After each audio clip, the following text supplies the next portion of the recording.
Hello, everyone, and welcome to another episode of E2B, Energy to Business, an Opportune podcast. I'm your host, Daniel Litwin, the voice of B2B. And folks, thanks so much for joining us on another episode of the show.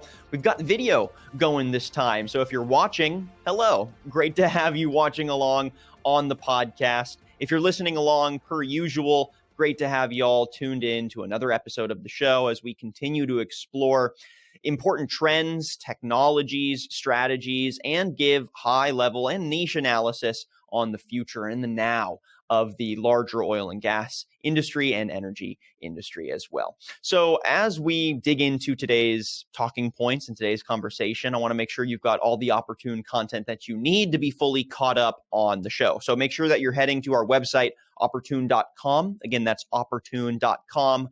for more information on our solutions and services, but also for more opportune content, including episodes of the podcast, but also other articles, videos, white papers, research, you name it. All right, folks, I'm really excited for today's conversation. I'm going to try to keep the intro short so we can get right to the meat of it. But today's conversation is really going to challenge the conception of the larger green energy transition, right? Our audience is well aware of the utility that fossil fuels currently play in our global economy. But in a lot of ways, even the most bullish of oil and gas companies and E&Ps still, I guess, follow the larger narrative and trend that renewables are the future, right? We need to be transitioning away from fossil fuels, and therefore, to get to the point of having a green economy or a green energy infrastructure and ecosystem, the departure from fossil fuels will be a critical part of that puzzle, right? But what if that wasn't necessarily the case? And what if we need to rethink that narrative and at least expand our understanding of what role fossil fuels play, not just in the short term, but in the long term of human development? And that is the larger question that we're going to pose today. And we're going to pick our expert's brain today on the subject. I'm very pleased to welcome one of the most prominent thought leaders that's been following this line of thought to its conclusion. He's a New York Times bestselling author. Introducing Mr. Alex Epstein. He's an energy expert and also the founder of the Center for Industrial Progress. He also just released a new book called Fossil Future: Why Global Human Flourishing Requires More Oil, Coal, and Natural Gas, Not Less. Alex, great to have you on. How you doing? Hey, Daniel, thanks for the very thoughtful intro. Looking forward to discussing this. Yeah, absolutely. It's a pleasure getting to pick your brain on this, like I said. And, the Opportune team was very excited to have you on the show because you were actually already a guest speaker at the firm's mid-year meeting. So we thought, hey, we don't want to keep these insights siloed. Let's bring you on to the customer-facing side of our content and share your great thoughts with the rest of our audience and content base, right? So thanks again for joining. I want to give a chance for you to expand a bit more on your background here. I mentioned your high-level credentials, but if you could give us that journey or that timeline of how you landed at where you're at today with your understanding of the energy industry's ecosystem and the role of fossil fuels in that ecosystem. Give us the elevator pitch. Sure. So, part of my background is that there was no expectation I would ever go into energy, let alone fossil fuels. I grew up with a pretty technical background. I went to some elite math and science programs, and I studied computer science during a lot of my tenure at Duke University. But really I certainly had no love for the energy industry. I grew up in an anti-fossil fuel environment. I didn't learn anything positive about fossil fuels into my early 20s. And so I never thought, oh yeah, you're going to become the world's leading champion of fossil fuels. Quite the contrary. I thought, well, why are we still using fossil fuels? Like, shouldn't we be using something else by now? We've been using them forever. So I definitely didn't have the love for it, but my real background is in philosophy. And so philosophy is all about how do you think carefully about important issues, including thinking about your thinking methods. And this is really what led me to think differently about energy. I noticed that, when we evaluate, say, a prescription drug or an antibiotic or a vaccine, we look carefully at the benefits and the side effects. And then I noticed that when we look at fossil fuels, we just look for negative side effects and ignore benefits. And about 15 years ago, I started learning about some of the benefits of fossil fuels, including one that's finally coming to light to many people today, which is for food. Fossil fuels provide the fertilizers that we need to grow food for 8 billion people, and they provide the fuel for the diesel-powered, largely machines that allow one person to do the work of 1,000 people, 1,000 manual laborers. Like, I realize we're talking about getting rid of fossil fuels, but we're not talking about these huge benefits. But if we lost these benefits, it would be like the end of the world for much of the world. And so I really got interested in, well, what's the actual truth about this issue? And if we look carefully at the benefits and the side effects, where do we actually end up? And I really saw that I didn't think anyone had done that properly. So I just became a self-taught energy expert. And that's and part of the way I teach myself is I read, and then I also just reach out to professors and talk to them directly and interview them. And I've had a podcast for a long time called Power Hour where I learned a lot, but yeah, it's basically philosophy, thinking the way that we think about it is wrong, and then just deciding to become an energy expert so I could get the answers that no one else was giving me. Yeah, I think you bring up a really prescient point there in that without addressing actual scalable alternatives, the conversation of ditching fossil fuels ends up feeling more like a pipe dream, I guess pun intended here, right? Than than an actual achievable strategy. And there have been policy proposals for 2040, 2050 type goals for net zero emissions, right? But I think in your research, what has stood out to me is your intersection with how fossil fuels have been critical in helping the developing world develop and achieve levels of industrialization that for some countries are actually setting historical standards for poverty alleviation, for economic growth, GDP growth, right? And so let's break that down in some of your research on that side of things. Can you expand a bit on, in your journey through understanding the role of fossil fuels, what have you learned about how fossil fuels are currently and sort of how they, in the long term, will be or continue to need to be used for global development? Sure. So I think there are a few facts that when I was speaking at Opportune, I described these as undeniable facts because I don't really think anyone has an answer to them.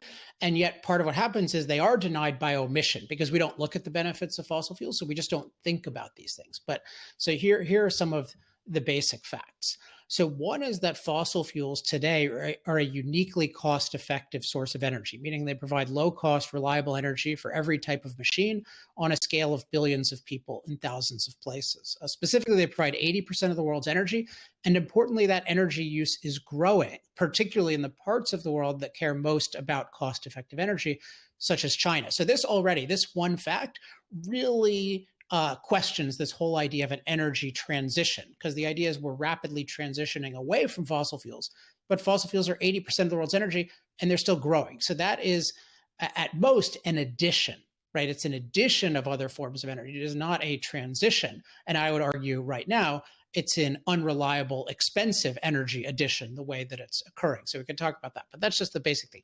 Fossil fuels are a uniquely cost-effective source of energy, and they appear to be going forward given the actual trends.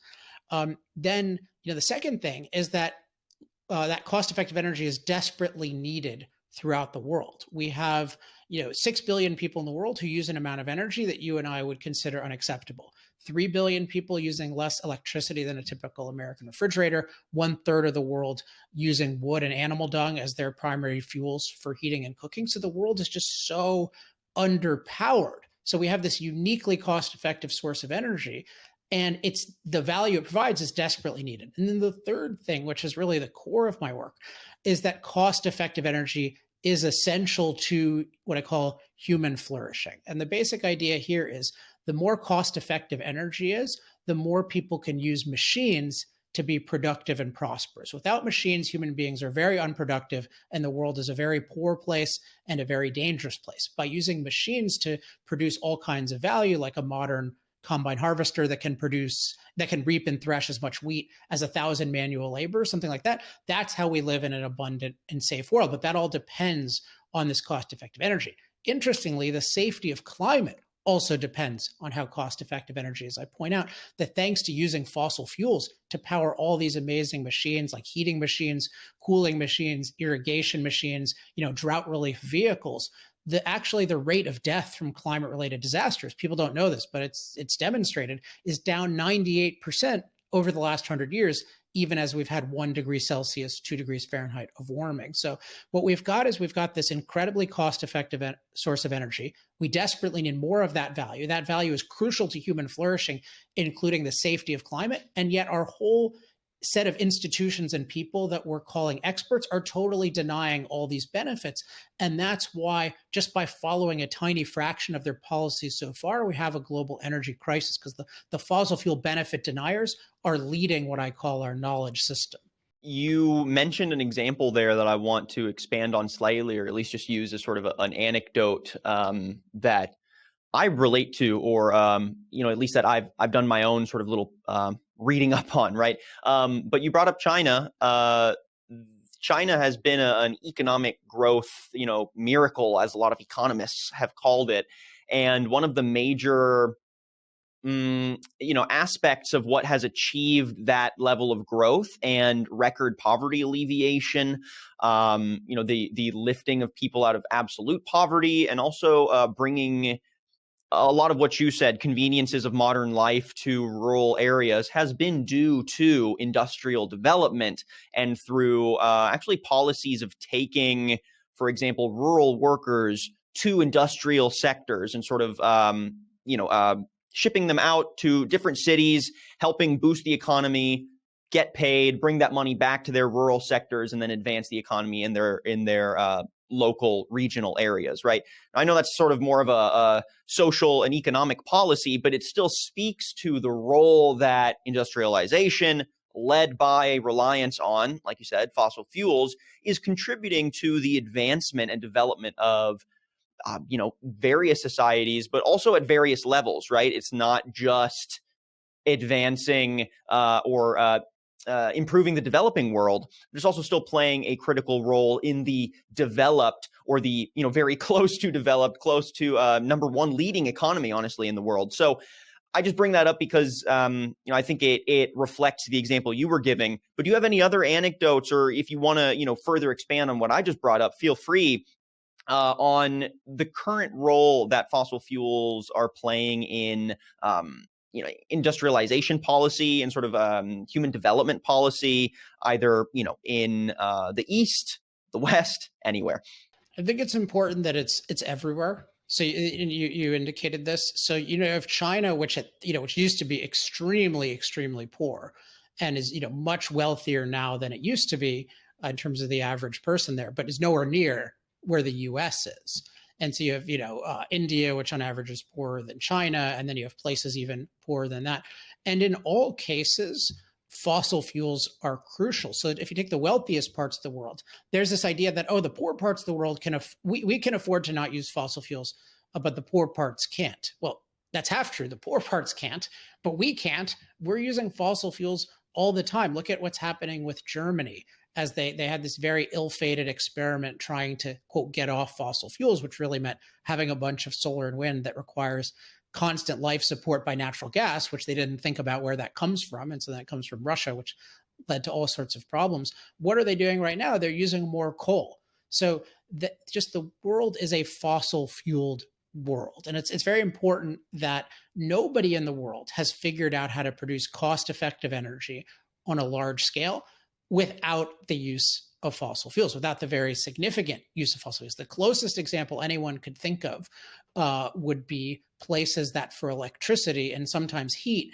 use nuclear, hydro, or in the one case of Iceland, geothermal. And nuclear in particular, I think, is the most promising because it has the ability theoretically to scale all around the world. But we're still talking about 5% of the world's energy. And given the regulatory status of it right now, which I regard as it's basically criminalized, you're talking decades and generations away. So I'm the biggest advocate of nuclear in the world, but it is not the kind of thing that you say, let's jump on this nuclear boat. So let's first cut a hole in our boat.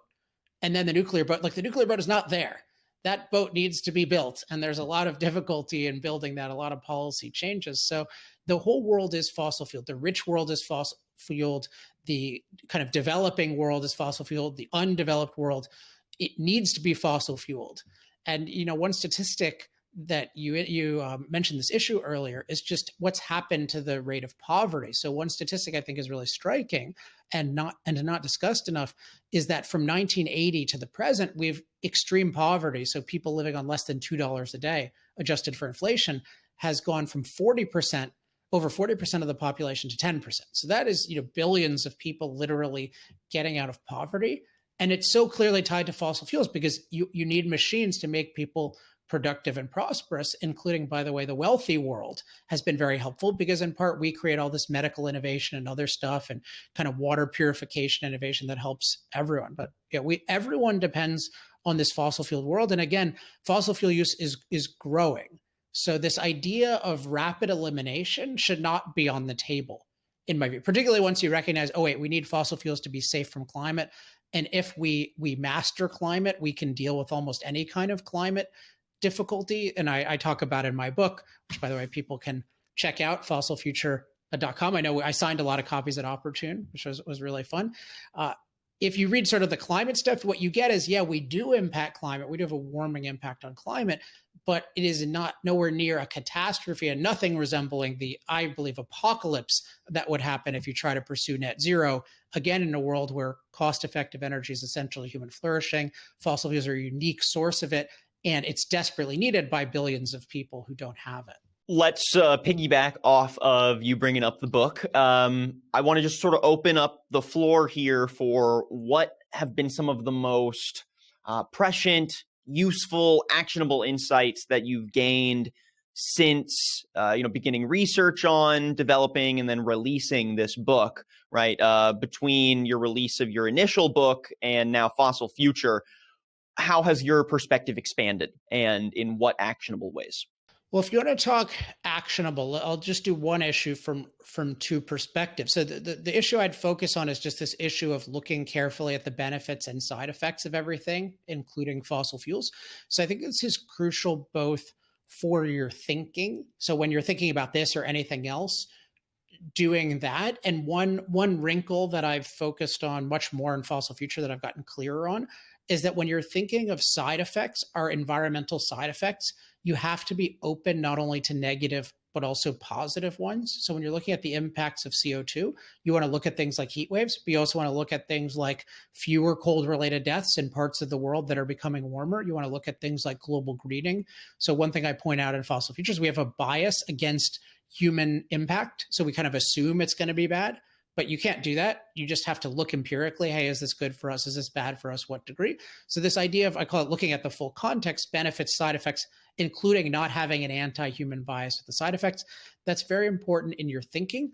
But then in chapter 11, which is the last chapter, I talk about how it's very valuable in conversation. And one of the things I stress in a lot of my talks is when you're having a conversation with somebody, probably the single most valuable thing you can do before you go into a huge number of facts is to get agreement. Hey, we agree that we need to look carefully at both the benefits and the side effects. And I talk about this as a form of framing, as setting up a starting structure in the conversation that will make everything else go better. And the thing about this idea of the full context, benefits and side effects, is everyone agrees that it's right, but almost nobody will do it. So if you can get agreement about something like that explicitly, then people will follow it and they'll start weighing this issue in an even-handed, precise way versus just having the default of, here's a storm, it was caused by fossil fuels. This happened, it was caused by, only looking for negatives and ignoring positives. So those are, that insight of the full context, how to use it to improve your thinking and how to use it to improve your conversations is one of the big things I've gotten. So when you speak on improving sort of how we conceive of this larger narrative and even discuss potential solutions or long-term strategies, I think a big one, and you brought this up earlier, is addressing the sort of the apocalypse narrative, the catastrophizing narrative, right? When people describe the effects of climate change and our urgent need to reduce those negative externalities. Climate alarmism obviously isn't new. And the research around climate change, impacts around climate change has been going on for decades at this point. But I'm curious what techniques or arguments you can share for our listeners to, expand how we talk about this issue and bring a more nuanced and layered approach to a healthy discussion on our energy future that keeps in mind the realities that transitioning full scale away from fossil fuels probably is going to take longer than imagined and may not even be the net goal that we should be pushing for in the first place, right? So what strategies would you offer for maneuvering that shift in understanding this narrative and discussing useful strategies and solutions? Well, let me build on what I just said, since I think a lot of it applies here. So this idea of looking at the full context, carefully look at the benefits and side effects, I think that's the single most important thing for thinking about climate. So one is that when we think about climate, we don't think of it as its own issue. There's this mistake of thinking about, hey, let's talk about climate change. This is its own issue. But quote unquote climate change, and it's much better to call it climate impact, is a side effect of fossil fuel use, which is something that 8 billion people need to live. So it'd be like if you're concerned about the side effects of a prescription drug, you can't just hold a conference on the side effects of it and not talk at all about the benefits. Because if you did, you would not use that drug no matter how beneficial it was, because everything has some sort of side effect, almost everything. So it's the one thing is just saying, hey, would you getting this agreement with people? Hey, do you agree that, okay, we need to look at the climate impacts, but we also need to look at the benefits that come along with that. Sort of that's one. And then number two is we need to look at the climate benefits that come with the energy. I call them the climate mastery benefits. We have to recognize, hey, one of the big things we do with fossil fuels is we make our climate far more livable through things like heating when it's cold, cooling when it's hot. Irrigating is a huge one that I bring up a lot. Irrigating to alleviate drought, to make sure you have enough crops, having vehicles that can take food from one place to another. We have to look at all these climate mastery benefits of fossil fuels. And when we're thinking about any kinds of climate changes, we have to factor in, hey, we're really good at dealing with climate dangers. And the statistic that I drive home a lot is, we've taken climate-related disaster deaths down already. So from storms, flood, extreme heat, extreme cold, wildfires, those are down 98% over the last 100 years, even though many of our leading thinkers predicted they would increase dramatically. So we need to recognize that fossil fuels give us this amazing climate mastery ability. And so when we're looking at the side effects, we have to look at, okay, is there really anything so dire and such a huge change that we're going to go from getting safer from climate to the world is just going to be totally unlivable? And just common sense, if we've warmed 1 degree Celsius, 2 degrees Fahrenheit, and the world is more livable than ever, we're safer from climate than ever, do you really expect the next degree to be the apocalypse? And then the third thing is, when we're looking at the actual climate effects, we have to look at them with precision and be open to negative and positive. And I talk about some of these facts at Opportune, but there are facts such as there are still way more cold-related deaths than heat-related deaths in the world. So the world is still too cold for most people. It's also very cold by geological standards and very low CO2 by geological standards. And we have no way of even getting to 1/4 of the historical high of CO2. There are other things as well to stress, but the base, and I'd highly recommend checking out Fossil Future, or the free website, energytalkingpoints.com, has a lot of this stuff. But you just kind of get the idea that, okay, we're going to look at the benefits of fossil fuels. We're going to look, including all the climate mastery benefits. And when we look at the climate impact, we're not going to assume it's all bad and it's catastrophe. We're going to look in an even-handed way at what's the bad and what's the good, and then factor in our ability to deal with it. And I think once you do that, you see, yeah, we've gotten safer from climate. The world is getting better. And there's no reason whatsoever to expect the world to get worse, even as it warms in the future. Whereas there's infinite reason to know the world will get worse if we rapidly eliminate fossil fuels without a replacement. Now, speaking of replacements, you brought this up earlier, but there's a lot of resurging activism and validation for the role of nuclear moving forward. It has often been demonized as a very unsafe energy source and something we need to sort of full scale, not even consider as part of a larger expansion of our energy sources, and even in the conversation of transitioning away from fossil fuels. We do see several countries, I believe France has a pretty significant portion of its energy sources coming from nuclear. And I know that countries like China, again, are also debating expanding and investing in their own nuclear footprint. So as we think about alternatives, we'll get to renewable energies here in a second and their role. But let's talk about the other sort of, like you said, criminalized energy source here, nuclear.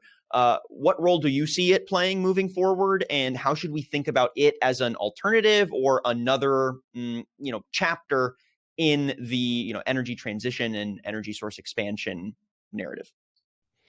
I mean, I think we should. So one thing I didn't mention before that I think is helpful is I would caution against using the term energy transition because it doesn't describe reality. It's similar to climate emergency. Those aren't real things.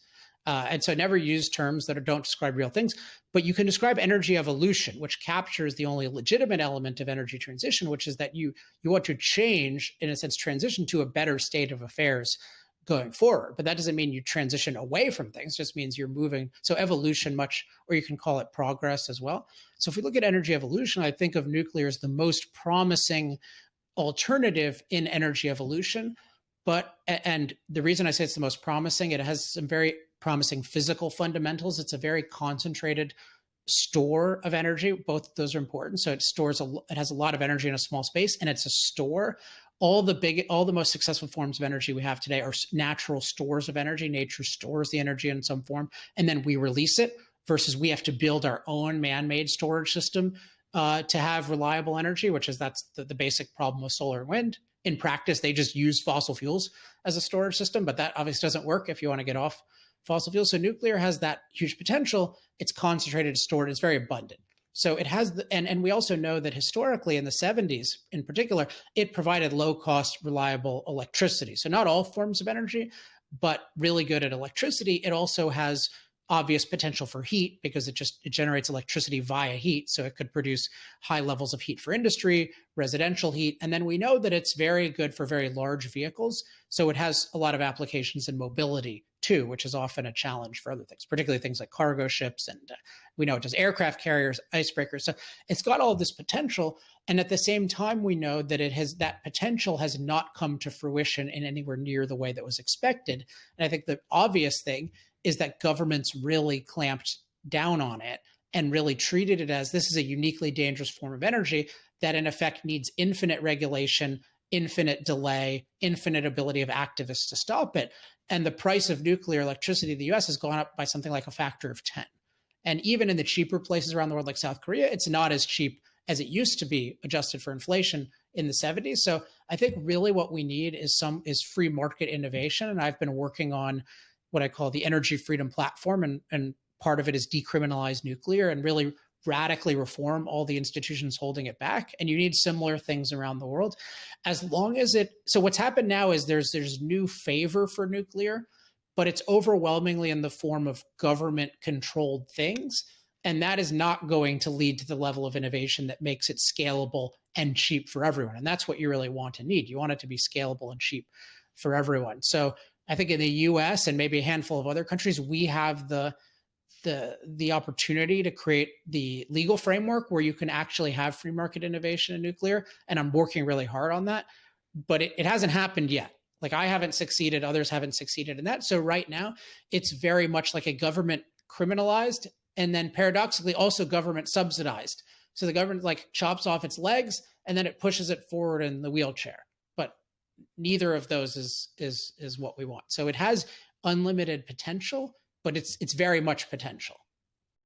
And now let's get to the other alternative here and the narrative that we are, challenging to some degree with our conversation today. And that would be the transition to renewable energies. So solar, wind, biofuels, geothermal. Obviously you advocate that the world needs more fossil fuels, not less, if it wants to continue to flourish and develop. So my question then is, where does renewable energy fit into a future energy landscape, and one that is attempting to address any of the negative externalities that do exist from our current energy use, and some of the policies around, either expanding that use, or bringing the power of industrialization to developing nations, et cetera. Where do we fit in green energy technology? And do you think it has any sort of place in this larger narrative? Is it a binary choice, right, where we have to pick one or the other? Break down your view and research on this. Sure. And just since you brought up externalities a couple of times, I'd highly recommend people read the end of chapter 4 of Fossil Future, because I think very differently about this issue, including I think that when people use externalities, they tend to ignore positive externalities, which are huge with fossil fuels. So there's this issue of, again, it's the benefit denial. It's only looking at negatives. I think it's a kind of more academic way of benefit denying fossil fuels, the way it's used. But yeah, so with the others, what I really advocate and what we really need fundamentally is energy freedom. So that's the freedom to produce energy and consume energy as we judge best, with laws protecting us from genuine endangerment. I talk a lot about what that means in chapter 10, because the issue with genuine endangerment is you can't say that anything that has any negative impact endangers people, because if the benefits that come along with it are much bigger than that, then you're actually endangering people by restricting something. So if you were in, primitive times and you said, oh, fire is endangering people, so I'm going to save everyone's health by banning fire, well, then everyone would have died very, very early. So there's a sophistication to how to think about it in terms of genuine endangerment, but that's the high level. Is you want to protect people, from things like pipeline explosions and somebody just totally putting soot in somebody else's air, that kind of thing. But you want people to be free to produce and consume energy. And so I think what I can say is,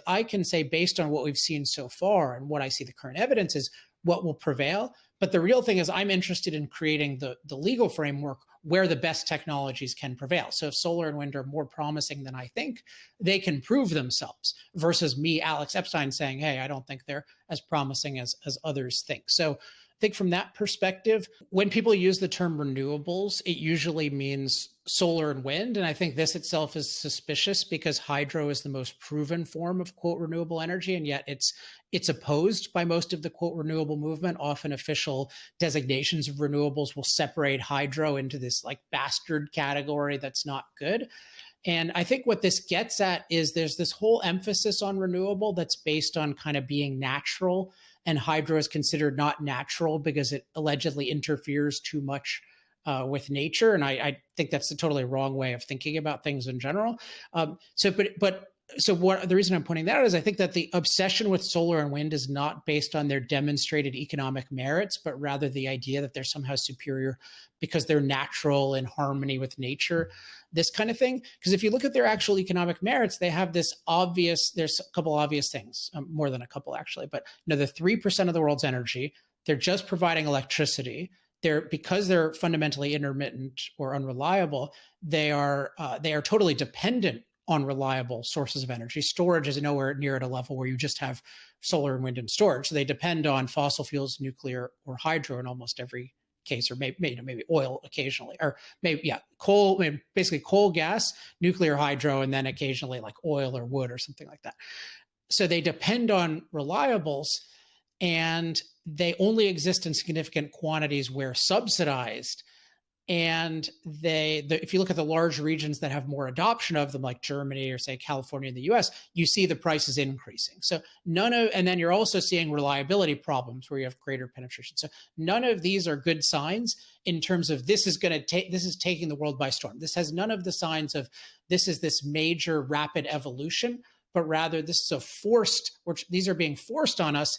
And they're having all sorts of problems. And they have the obvious problem that they're unreliable, which means, and they can go to near zero at any time, which means that you need almost 100% backup, which that's always going to make the cost high, because you have to pay for the regular reliable infrastructure and the unreliable infrastructure. And we see in California and Texas, when you try to cut down on reliable infrastructure, or in Texas's case, when you try to cut down on things like weatherization to pay for all this stuff, then you run into big reliability problems. So I think of these as, right now, they are parasites that are not successfully evolving the energy world. I'm open to the fact that the idea they could have a marginal role, but I think we really need grid fairness policies where basically my belief of the way to do it is generators should have to sell the grid reliable electricity wherever it comes from. And if you think you can generate reliable electricity with solar and wind and gas or batteries, then you just make your own black box that does that and you sell it to the grid. But right now, you're allowed to sell unreliable electricity to the grid, and then it's everyone else's responsibility to handle it.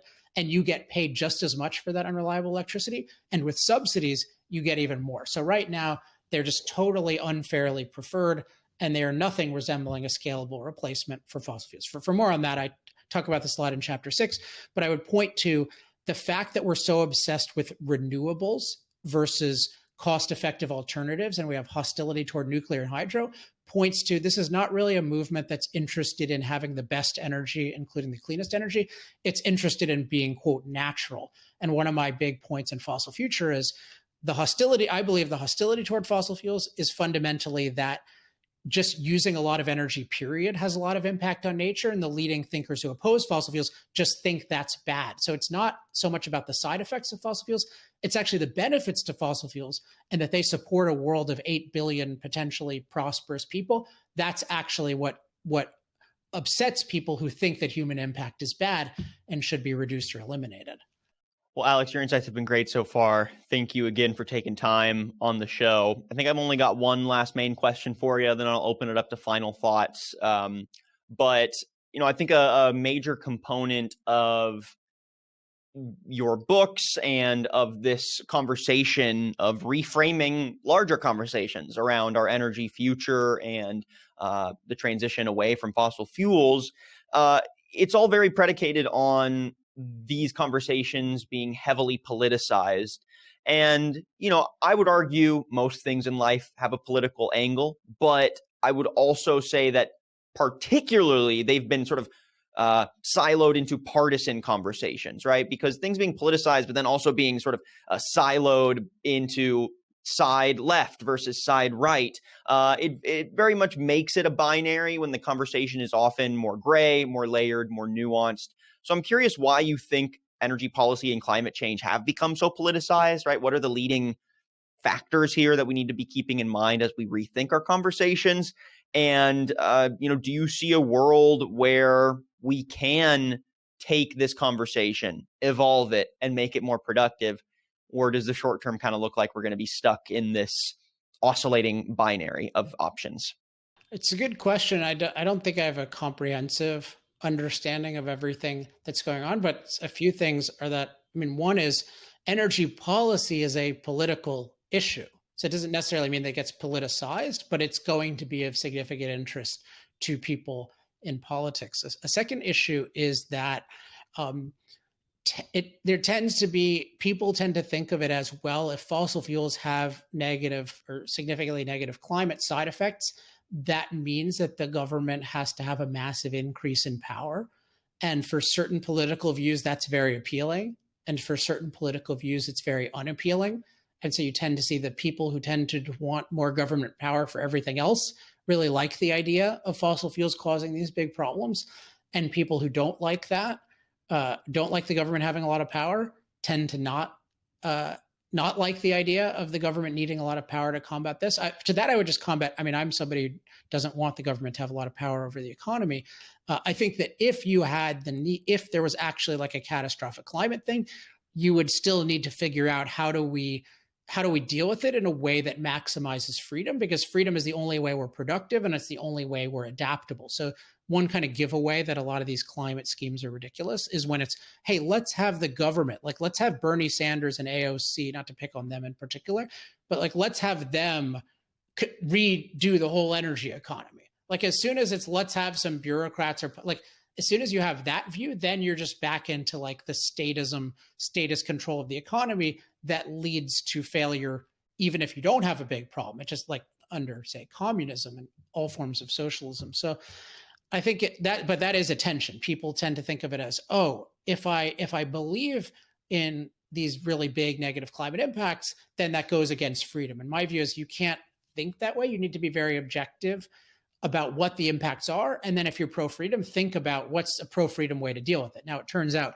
we don't have anywhere near this negative that is thought about, but you have to be open to that. And maybe that points to part of how to get out of it. And this goes back to the framing issue, is that I think you want to frame it as, hey, we need to look carefully at the benefits and side effects. And part of that is we need to be open to whatever those turn out to be. We can't just say, oh, it's good for my political beliefs if they're really bad, or it's bad for my political beliefs if they're really bad, or vice versa. It's like, we really need to do this, and we really need to do it as humans, because what we really, we should all want a more livable world for all of us. And that is just so dependent on, do we have low cost, reliable, versatile, scalable energy? And then it also depends on, we're not doing anything to our physical environment that's incredibly detrimental, that makes the earth unlivable. So I think you want to convey, when you frame things and when you talk about things, you want to convey an openness to wherever the facts lead first, and then your interpretation of the facts will be more compelling. Versus if somebody thinks, say they hear from a trade group and they'll just think, well, the trade group is like, they're just going to say what's good for their industry no matter what. Like, if you're a trade group, you just have to really say, hey, we've really looked into this. I know it's our industry, but we really looked hard to see if there's a problem, and we think there isn't a big problem, or there's a smaller problem than you think, or we think there is a big problem, whatever it is. So I think that you want to be transcendent and really be aware of how politicized it is, and try to convey that you're open to wherever the facts lead, and that this is an issue that we should all care about as humans. So those are my thoughts on that. And I think with those, we'll go ahead and wrap things up. Alex Epstein, energy expert, founder of the Center for Industrial Progress, New York Times bestselling author. Thank you so much for joining us and giving us your thoughts here, and adding another layer to this larger discussion about how do we move forward with our various energy sources, and what strategy is going to be most effective in building out not only a continuously developing human society, but also one that keeps in mind the positive and the negative externalities, and makes an accurate opportunity cost assessment. I think that's really what we're having to challenge. It's a sophisticated way of putting it, but accurate opportunity cost assessment is a good right. way of putting what I'm trying to do. I just say that if people want to, so I really appreciate the conversation, the opportunity to speak here, the opportunity to address Opportune's team when I had that. If people are interested in my work, the website fossilfuture.com, you can get my book. You can get it in bulk. You can learn about having me as a speaker. And then the other website I'd recommend is energytalkingpoints.com, because that has free talking points on, at this point, there's got to be like 1,000 of them on every issue you can imagine. And you can just search that website on any topic, and you'll get my views on it and the references. So I hope you guys all take advantage of that. Absolutely. And we'll be sure to link to your book and your research in the description below and in the corresponding article. So folks, I definitely recommend that you give Alex's book a read, and explore and start to challenge some of these narratives, and at least put a question mark in your head and seek those answers for yourself. There's clearly a lot of studying to do. Alex, thank you so much for joining us. Thanks, Daniel. It's been a real pleasure. And thank you, everyone, for listening to another episode of E2B, Energy to Business, an Opportune podcast. If you like what you heard and saw today with the video version of the podcast, make sure that you're subscribing on Apple Podcasts and Spotify, and head to our website, opportune.com, for more information on the larger trends and technologies and strategies that are shaping the energy industry. I'm your host, Daniel Litwin, the voice of B2B, and we'll catch you on the next episode of E2B.